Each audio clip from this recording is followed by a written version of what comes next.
कैसे हैं आप लोग। तो आप लोगों को याद होगा कि मैंने कुछ टाइम पहले आपको बताया था कि मेरे जो पापा के अकाउंट में थे 80,000 रुपये थे एंड वो उड़ गए थे because of a fraud caller. तो अब वो फ्रॉड कॉलर से बचाने के लिए भी मैंने एक केस स्टडी चैनल खोला था स्टार्टिंग में। तो आज मैं उसी केस स्टडी पे बात करना चाहता हूँ। देखिए, मैं अच्छे से जानता हूँ कि आप लोगों को अब आइडिया हो चुका है बहुत ज़्यादा कि किस तरीके से कॉल आते हैं, किस तरीके से बातें होती है, किस तरीके से लोग आपको फ्रॉड करने के लिए आप या फिर फ्रॉड करने के लिए आपसे बात करते हैं। आपको मालूम पड़ चुका होगा। बट प्रॉब्लम एक छोटी सी है। 80,000 रुपये, 13,50,000 रुपये एंड जो हज़ारों में और लाखों में अमाउंट होता है वो बच्चों के हाथों में नहीं होता है, बड़ों के हाथों में होता है। एंड स्टिल मैंने अभी भी बिहारी कॉलोनी में एक खबर पढ़ी है कि अखबार में आया था, किसी औरत के 13,50,000 रुपये उड़ चुके हैं उसके अकाउंट से। उसके फ़ोन पे कोई मैसेज आया था एंड मैं आपको बता दूँ मैसेज नहीं होता है, ये मैसेज एक अलाउ और डिनाई के तरीके से नोटिफिकेशन होती है। जैसे कि आप लोग कभी एनी डेस्क अगर यूज़ करते हो आपको मालूम होगा कि हम लोग एक्सेप्ट कर लेते हैं रिक्वेस्ट को, तो वैसा ही एक अलाउ और डिनाई का मैसेज आपके फ़ोन में भी आता है। अगर इसको अलाउ कर दिया तो उसके हाथ में आपके फ़ोन का एक कंट्रोल चल जाता है, उसकी कंप्यूटर स्क्रीन पे आपका फ़ोन चल रहा है और अब वो फ़ोन आपके कंट्रोल में नहीं है। ऐसे उस औरत के साथ में भी हुआ, उस औरत को पता ही नहीं चला एंड उसके पैसे उड़ गए। तो अगर ये अभी भी हो रहा है तो इसका मतलब है कि कई सारे लोग अभी इससे परिचित नहीं है, लोगों को आइडिया नहीं है कि ये सब क्या होता है, कैसे होता है, किस तरीके से होता है। लोगों को आई एम श्योर अभी इस बारे में कुछ नहीं पता है। ज़्यादातर को कह सकता हूँ कि नहीं पता है। कुछ लोग जो मेरे जैसे हैं उनके पास समझ में आ गई है। तो मैं आज आप सभी लोगों को समझाने वाला हूँ कि इसकी स्टार्टिंग किस तरीके से होती है। एंड मैं बता दूँ कि मेरे पास मैं इन लोगों से कहीं से कनेक्टेड नहीं हूँ, मेरे कोई जान पहचान में नहीं है इस मामले में, बट मैं विक्टिम से कनेक्टेड हूँ। कई सारे लोगों से जब जब ये चीज़ हमारे साथ हुई तो हम लोगों ने लोगों से बात करना शुरू करा, हमें मालूम पड़ा कि ऐसा बहुत से लोगों के साथ हो चुका है। तो ऐसे ही मेरे को समझता गया मैं इन चीज़ों को एंड अब मेरे को विक्टिमाइज होकर के काफ़ी अंदाज़ा लग गया है कि इनकी स्टार्टिंग किस तरीके से होती है। सो वही मैं अब आप लोगों को बताने वाला हूँ। डोंट वरी, अगर आप लोगों के साथ ऐसा हो चुका है तो इसके बाद भी पक्का होगा आपके पास कॉल आएंगे, इसके बाद भी रुकेंगे नहीं। बट उस टाइम पे आप समझदार हो, बोल पाओगे, बात कर पाओगे। एंड इनसे बात करते हुए हम लोगों को समझना चाहिए, गालियाँ दे के बस इनको रोक देना नहीं चाहिए। अगर गालियाँ दोगे तो ये लोग कितने बड़े बेशर्म है तो आप लोग समझा ही दूंगा कुछ टाइम में। अभी मेरे पास एक कॉल आ चुका है तो मैंने उसकी रिकॉर्डिंग कर ली थी, अभी मेरे पास वो कॉल रिकॉर्डिंग भी है एंड बाकी जितनी भी मैं चीज़ उससे समझ सकता था एनालिसिस करके वो भी मेरे पास है। सो मैं उस रिकॉर्डिंग को भी चलाऊंगा एंड आपकी उससे बात भी कराऊंगा, फ़ोन पर नहीं, उसकी जो कॉल रिकॉर्डिंग मेरे पास वो आपको सुनाऊंगा। एंड फिर आप समझिएगा कि मैं किस लेवल तक इन लोगों को जान चुका हूँ। Call recording number 1। हेलो। हाँ हाँ बताइए। हाँ सर, तो रिसीव करना चाहते हैं, कैंसिल करना चाहते हैं? रिसीव ही करिए सर। रिसीव करना है ना, तो फोन पे या फिर ना अभी आपके पास में? फ़ोन पे की ऐप सुनते हैं समझ जाएंगे कि ये फ्रॉड कॉलर है, बिकॉज आप लोगों को अंदाज़ा लग चुका है कि फ़ोन पे वाले कभी आपको कॉल नहीं करते। ये एक बहुत कॉमन सा फिनोमेना हो चुका है, बहुत कॉमन चीज़ हो चुकी है, तो लोग अब इसको एंटिसिपेट कर जाते हैं। बट प्रॉब्लम ये है कि ये लोगों का ही रोज़ का काम है, तो इन लोगों के पास नई नई कोई ना कोई वजह है, कोई ना कोई रीज़न, कोई ना कोई बकवास वो करके निकाल ही देते हैं। तो इससे आप लोग समझ जाओगे ये बहुत छोटे तरीके का है। ये आई थिंक इसको भी इतना आइडिया नहीं है कि क्या बकवास कर रहा है या फिर क्या बोलना चाहता है। स्टार्ट का पॉइंट हमारा यही है। अगर आपको फोन पे की तरफ से कॉल आता है तो आप समझ जाओगे, पेटीएम से कॉल आता है समझ जाओगे। सच्चाई बताऊं तो आपको अगर किसी भी ऐसी ऑनलाइन साइट से कॉल आता है जो कि ऑनलाइन पेमेंट ऐप या फिर कुछ भी ऐसी है, तो आप उसी टाइम पे समझ जाइएगा कि अभी आप इतने बड़े आदमी नहीं बने हो कि आपको लोग कॉल इस तरीके से करें, और अभी आप उनके लिए इतने ज़्यादा एक प्रोमिनेंट असेट नहीं बने हो कि आपको वो बता रहे हैं कि सर आपके में ये दिक्कत आई है, आपके में वो बता, आपके पास वो चीज़ प्रॉब्लम आ गई है, आपके पास पेटीएम के अंदर इतना कैशबैक आया है। एंड प्लीज़ अगर ऐसा कॉल आए तो काट देना, और बाकी अगर ना काटना चाहो तो मजे ले लेना। मैं और क्या कह सकता हूँ इन बारे में। जो मैं आपको अलाउ डिनाई की बात कर रहा था, मैसेज आने की, वो ऐसे आता है। नहीं, अलाउ कह रहा है, अलाउ और रिजेक्ट का आ रहा है। हाँ, अलाउ कीजिए। कर दिया सर, खत्म हो गया। यस सर, आगे। कुछ नहीं दिखाई दे रहा क्या? अब अलाउ एक्चुअल में मैंने उसको ये बोला कि मैंने अलाउ कर दिया है, एंड अलाउ करने के बाद उसने जब ये बोला कि कुछ दिखाई नहीं पड़ रहा है, तो इसका मतलब ये था कि उसके हाथ में कंट्रोल आ चुका होना चाहिए, बट आ नहीं पाया बिकॉज मैंने अलाउ और डिनाई के लिए नेट को ऑन ही नहीं किया था। इससे मुझे एक और पॉइंट समझ में आता है कि अगर आपके ऐसा कोई कॉल आता है और आप अभी भी उससे मजे लेना चाहते हो सेफली, तो पहले अपना नेट ऑफ कर दीजिएगा, जो कि मैं आप लोगों को मैंने जो चीज़ करी थी। एंड इसको समझने के बाद ही चलिएगा, बिकॉज इन लोगों के पास तरीके थोड़े अलग होते हैं। कॉल काटना is one of the safest point. First को हमेशा अपनाइएगा, सेकंड जब आपके साथ ऐसा कुछ हो चुका हो तो समझ के आगे बढ़िएगा। एंड इसी के साथ जो मैं इस चीज़ को समझ पाया इससे, अलाउ और डिनाई का अगर मैसेज डिनाई कर दिया तो बच जाओगे, अगर अलाउ कर दिया खत्म, मामला फिर फिनिश है, कुछ नहीं मिलने वाला वापस, छोड़ दो, भूल जाओ। जब इसने मेरे से अपना अकाउंट नंबर बोलने के लिए कहा कि जो आपके एटीएम कार्ड का नंबर होता है 16 अंक वाला, तो मैंने इसको एक किताब खोल के फ़ोन डायरी टाइप इसको नंबर बोलने लग गया। तो जो इसका रिएक्शन मिला है मैं उसको वो बताना जरूर चाहूँगा। 041042 104 से नंबर रहता है सर, इसमें 041042। जब इसने ये बोला कि 1042 से ऐसा कोई नंबर होता है, तो आपको ये समझ जाना चाहिए कि ये इसका काम रोज़ का है। तो इसको इससे अंदाज़ा लग चुका है कि एक दिमाग में एक ना सेट हो चुकी चीज़ कि कैसे काम होता है। ये एक सिंपल सी चीज़ है, अगर आपके पास टैलेंट नहीं है तो आप हार्ड वर्क करते रहते हो, एंड हार्ड वर्क करते करते आपके दिमाग में एक चीज़ बैठ जाती है कि इसी तरीके से काम होता है। हर किसी के साथ ऐसा ही होता है लाइफ में, और इनके साथ भी ऐसा ही हुआ है। इनको बस एक काम दिमाग में बैठ चुका है कि इस तरीके से होता है। इसके अलावा इनको कुछ पढ़े लिखे लोग नहीं होते हैं, इनमें अकल के नाम पे भूसा ही भरा है दिमाग के अंदर। अलाउ डिनाई भी इसलिए पढ़ लेते शायद से क्योंकि इन लोगों ने अलाउ ज़्यादा इनको लोगों ने बताया होगा कि हम लोग अलाउ कर रहे हैं, इसीलिए शायद से इनके अंदर इतनी भी अकल है, वरना इनको इंग्लिश का ऐसे कभी इन्होंने स्कूल पढ़ा भी नहीं है आई थिंक। क्या होता है जी? कुछ नहीं होता, आपको सिर्फ आपका 4 अंक का पिन पास 4 अंक का होता है वो तो। 4 अंक का पिन पासवर्ड किसी को नहीं बताना जी। भाई कसम से अगर कॉन्फिडेंस हो इसी लेवल का हो मेरे पास में भी, सच बता रहा हूँ। बंदा समझ चुका है कि एक्सपोज है, लेकिन बकवास जितनी निकल सकती है आखिरी दम तक सांस लेते लेते भी यही कांड करेगा। सो आपने देखा कि इसको ये भी नहीं पता है कि पासवर्ड कितने पिन, मतलब पिन आपका कितने नंबर का होता है। तो आप खुद समझ सकते हैं कि इसका कॉमन सेंस लेवल और इसका लेवल ऑफ अंडरस्टैंडिंग क्या होगा। तो इस पॉइंट पे मैं जो आपको बात समझाना चाहता हूँ वो ये, अगर इनसे आप गलती से इतना ही पूछ लोगे ना कि पेटीएम या फ़ोनपे के अंदर भीम ऐप से लिंक करने के लिए क्या करना पड़ता है, तो ये आपको वो भी तक नहीं बता पाएंगे। बट इनको ये बात मालूम है कि अगर आपका पेटीएम और फ़ोनपे भीम ऐप से लिंक है यूपीआई से, तो आपके अकाउंट तक इनका हाथ पहुंच जाएगा।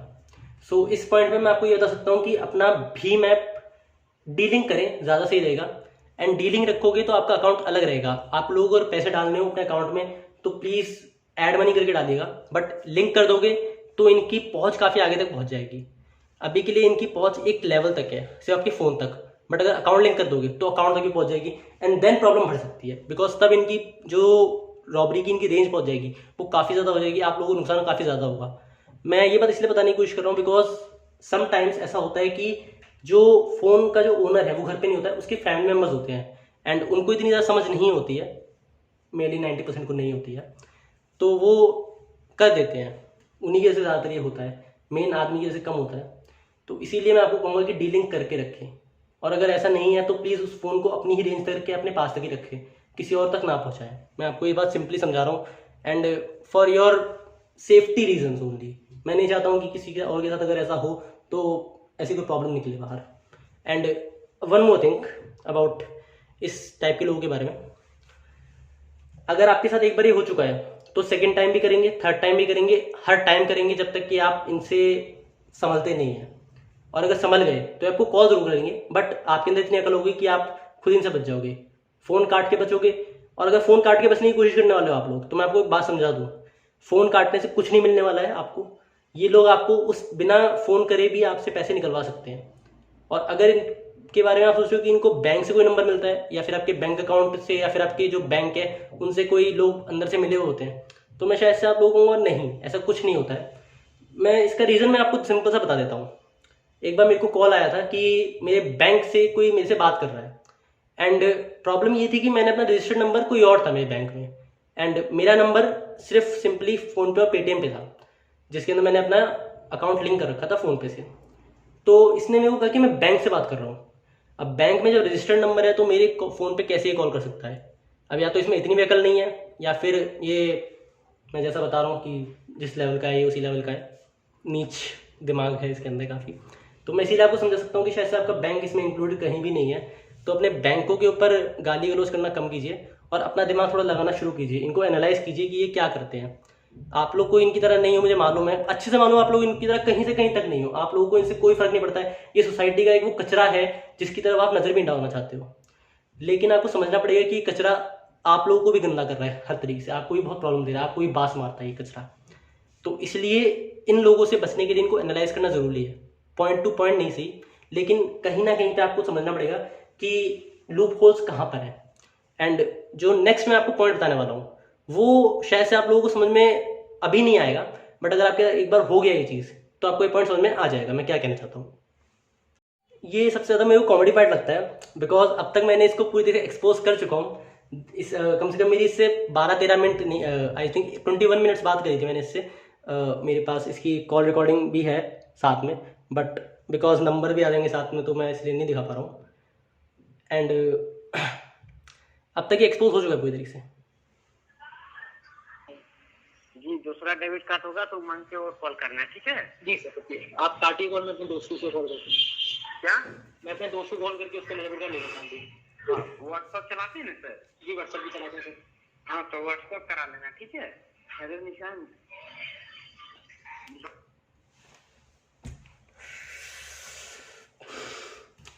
बंदे में जो कॉन्फिडेंस है ना, मेरा दिल जीत लिया इस बंदे के कॉन्फिडेंस ने। भाई मैंने अपने दोस्त को कॉन्फ्रेंस कॉल पे डाल रखा है, ये लड़के को मालूम पड़, ये आदमी फंस चुका है, बट स्टिल व्हाट्सएप नंबर पे भी मेरे से मांग रहा है कि मेरे को फोटो सेंड कर देना। मतलब कॉन्फिडेंस है यार, कहाँ हम लोग एमबीए के चक्कर में पड़ रहे हैं, इनसे थोड़ी सी अकल लेनी चाहिए कॉन्फिडेंस के मामले में। मतलब कॉन्फिडेंस तो इस लेवल का हो, वरना मुझे कॉन्फिडेंस चाहिए नहीं। मैं चाहता ही नहीं हूँ कुछ और करूँ, ये कॉन्फिडेंस इस लेवल का मिल जाए ना, कहीं भी अच्छी नौकरी मिल सकती है। इसको भी जैसे कोई अच्छी नौकरी मिल जाएगी, बट ये जो इसने जो राह पकड़ी है इस पर इसको हम जैसे लोग लेने वाले इसकी मिलेंगे, और कुछ लोग ऐसे मिलेंगे जो कि दे देंगे, समझ सकते हो पैसे। बट हम इतने समझदार हो चुके हैं एंड हम लोग अब आप लोगों को समझाना चाहते हैं कि आपको क्या करना है। ओके, तो अब तक ये मेरी जो केस स्टडी थी ये इस फ्रॉड कॉलर के ऊपर, ये अभी तक के लिए इतनी थी। बट जो नेक्स्ट मैं अब आपको बताने वाला हूँ वो है इंपॉर्टेंट पार्ट। तो अभी तक आपने जो भी समझा होगा इस वीडियो में मुझे नहीं पता, मैंने पूरी कोशिश करी है कि जो जो मेरे साथ हो मैं आपको समझा सकूँ, लेकिन अब जो मैं आपको बताने वाला हूँ वो आपकी बहुत हेल्प करेगा। नंबर 1, पेटीएम फोन पे को हो सके तो डीलिंग कर दो, ज़्यादा हो सके तो अनस्टॉल कर दो। इसलिए नहीं कि प्रॉब्लम है, इसलिए कि प्लीज़ कर दो, बहुत ज़्यादा फायदा नहीं है, अलग करके रहो। बैंक अकाउंट के अंदर एक दूसरा नंबर दो, दूसरा नंबर इसलिए दो बिकॉज ताकि वो बैंक अकाउंट वालों तक ही रहे। एंड ये पेटीएम फोन पे के अंदर वही नंबर दे देना जो कि आपके बैंक के अंदर है, तो बहुत अजीब और गंदा आइडिया है, तो प्लीज़ अपना नंबर अलग अलग कर देना, ज़्यादा सही रहेगा।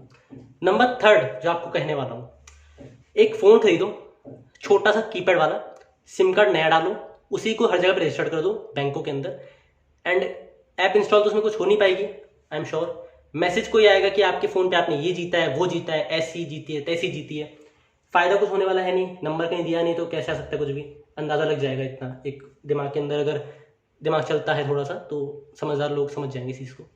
नंबर 3 जो आपको करनी है, सबसे ज़्यादा मोस्ट इंपॉर्टेंट थिंग, अपने बैंक अकाउंट के अंदर अगर आप लोगों को लगता है कि आपका पैसा आप रिकरिंग बेसिस पे नहीं निकालते हो तो एफडी बनवा दो, ज़्यादा सही रहेगी, कम से कम अगले साल के अंदर एक्स्ट्रा पैसा मिल जाएगा। एंड आप अगर आपको लगता है कि आपसे और अच्छे ऑप्शन है तो कहीं और डाल दो, बिकॉज मैं एफडी इसलिए कहूँगा क्योंकि एफडी के अंदर मैं भी यही कहता हूँ कि अगर एफडी बन के रहेगी तो आपको एक सेफ्टी रहेगी, और सरकारी बैंकों में रहेगी तो और भी अच्छी बात है। और एफडी मैनुअल रखना, ऑनलाइन कोई ज़रूरत नहीं है, ये ऑनलाइन टूट सकती है, और आप लोग जानते हो कि अगर ये अलाउ डिनाई करके आपका पूरा अकाउंट खाली कर सकते हैं तो एफडी का मुझे लगता नहीं कि इनको ज़्यादा दिक्कत आएगी। बट मैनुअल कराओगे तो एफडी साइन करवा के टूट जाएगी, और अगर सरकारी बैंक हुआ तो किस्मत और भी अच्छी है, जिसने बनवाई है और जिसके नाम पे बनी है वो जाके वहाँ पे साइन करे तो टूटेगी। तो ये आपको बहुत सेफ्टी फीचर है इस मामले में। नंबर 3 जो आपको सेफ्टी फीचर बताऊंगा, ये पूरे के पूरे इस फ़ोन की प्रॉब्लम से बचने का, अपने ज़्यादा से ज़्यादा अकाउंट मत खोलो भाई। ज़्यादा अकाउंट खोलोगे मैं वादा करता हूँ बहुत बड़ी प्रॉब्लम में फंसोगे, भूल जाओगे कौन से अकाउंट का नंबर किस में दे रखा है, ज़्यादा नंबर बांटोगे एक दूसरे की जगहों पे, ज़्यादा नंबर रखोगे, ज़्यादा बैंक अकाउंट रखोगे, कहीं ना कहीं से पकड़ लेंगे, और इसके बाद में बचाना मेरे बस का नहीं है, किसी के बस का नहीं है। और ये वीडियो अगर भाई कसम से अगर मुझे यार डर नहीं होता ना कि साइबर सेल में रिपोर्ट हो सकती है इस चीज़ की, तो मैं कुछ कहता नहीं इसके ऊपर। बट अगर सोच रहे हो कि तुम्हें कोई बचाने के लिए आने वाला है तुम्हारे पैसे निकलने के बाद में, तो 2098 में पैसे मेरे पैसे 80,000 रुपये मेरे पापा के गए थे। आज भी इंतज़ार है, कुछ वापस नहीं आने वाला मेरा, मुझे पक्की उम्मीद है इस बात की। एंड जिन लोगों को बताते हैं जो कुछ कर सकते हैं, वो ये कहते हैं कि इस नंबर को ब्लॉक मार दो। फ़र्क नहीं पड़ता उनको कि ये नंबर ब्लॉक मार के फ़ायदा नहीं है, उनके पास ये नंबर हमारा पहुंचा हुआ है, वो किसी भी और नंबर से कॉल कर सकते हैं। तो मैं यही कहूँगा कि अगर आप लोगों को लगता है कि आप लोगों को बच के रहना है, तो अपने पैसों को बचा कर ही रख सकते हो। पैसे एक बार चला गया ना, वापस निकाल नहीं पाओगे। तो प्लीज़ अपने पैसों को अगर बचा रहे हो तो बचा के अपने तक सीमित रख लो। अगर एक बार चला गया तो कितनी बड़ी आपकी पहुँच हो, नहीं बचा पाओगे। और मैं आपको झूठ नहीं बोलूँगा, अगर केस सच्चाई वाला बताऊँ आपको रियल लाइफ का, मैं जिस जगह पे काम करता हूँ वहाँ पर एक मेरे जो साथ वाले हैं उनके एक दोस्त ने OLX से बात करी, एंड OLX से उन्होंने कम से कम 16-17 बार OTP बताया। आई डोंट नो उनके दिमाग में क्या चल रहा था। अच्छी पोस्ट पर है वो, इतनी अकल नहीं है लेकिन। तो मैं समझा सकता हूँ कि कहाँ तक बात पहुँच चुकी है। 2.5 लाख से ऊपर उसके उड़े हैं। तो अभी भी ये चीज़ बहुत हो रही है और आगे भी ये चीज़ होती रहेगी, बिकॉज इन लोगों का काम यही करना है, इनके बस का और कुछ नहीं है ज़िंदगी में, इनके बस का और कुछ नहीं होने वाला है। बट प्लीज़ आप लोग अपने पैसे बचाना चाहते हो, आपकी मेहनत की कमाई है, महीने महीने रुक कर आप लोग ये पैसा कमाते हो, एक एक रुपया करके जोड़ते हो सैलरी बेसिस पे, कहीं ना कहीं से निकाल के, कैसे न कैसे मेहनत करके। तो इसको बचाना आपके ऊपर है। लास्ट जो मैं आप लोगों को पॉइंट एक समझा सकता हूँ इनसे सीखने के लिए, वो मैं आपको ज़रा समझा देता हूँ। इफ़ यू अगर R-rated आप लोगों को नहीं सुनना है तो वीडियो यहीं तक ही थी। इसके आगे का पार्ट मैं चाहूँगा कि वही लोग सुने जिनको गैंग्स ऑफ वासेपुर टाइप की मूवीज़ पसंद है। तो if you like to listen the last end ending part, so please video को यहीं तक ही कट रखना जिनको नहीं सुनना है। आगे का पार्ट R-rated है, प्लीज़ अबव 18 ही देखें इसको। अबव 18 के जिन्होंने गैंग्स ऑफ वासेपुर टाइप की मूवी, R-rated मूवी बहुत पसंद है, वो प्लीज़ को पक्का देखें। Thank you. सिंपली आप लोगों को एक बात समझा देता हूँ इस बारे में कि जो भी मैंने बातें करी हैं या कही हैं, सुनने में बहुत इंटरेस्टिंग लगी हैं, बट सब नॉलेज पॉइंट ऑफ व्यू से मैंने बोली है। एंड मेरी किसी से भी कोई हेट नहीं है, इंटेंशन नहीं किसी को बिना मतलब के कुछ कहने की। बट ये जो चीज़ें हुई हैं ये अभी भी हो रही हैं और आगे भी कईयों के साथ होंगी। आप लोगों के लिए मैं यही कह सकता हूँ कि प्लीज़ इस बारे में सोचिएगा। एंड अगर आप लोगों को ऐसा कोई अभी भी इंसान मिलता है तो उसको सांत्वना दे के मत कुछ कहिए, बिकॉज जो चीज़ क्या हो चुकी है वो दोबारा भी उसके साथ होने वाली है। तो उसको एक बात समझाइए। सिंपैथी से अच्छा है कि उसको कुछ अकल दे दें एंड उसको ये सारी बातें और आगे समझा दें, बिकॉज इन लोगों के पास बहुत टाइम है, बहुत खुला समय है, बहुत मज़े में है लोग अभी भी। पैसा लोगों का मारते हैं, ज़िंदगी अपनी जीते हैं। सो इसी के साथ ही मेरी आज की केस स्टडी का एंड है। एंड अगर आप लोगों को केस स्टडी पसंद आई हो तो लाइक कर दीजिएगा एंड सब्सक्राइब। Thank you.